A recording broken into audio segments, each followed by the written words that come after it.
बहन के गजब स्टफ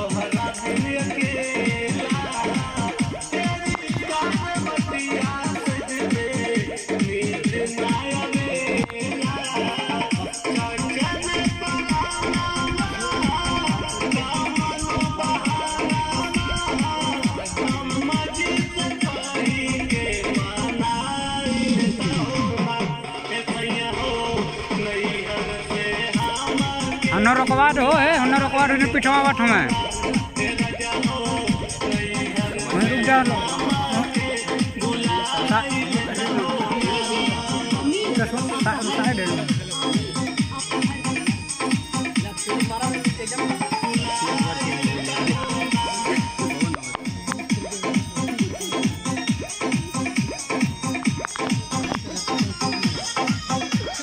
कमर का झटका मार मार के बिजली गिरेगी।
ना तो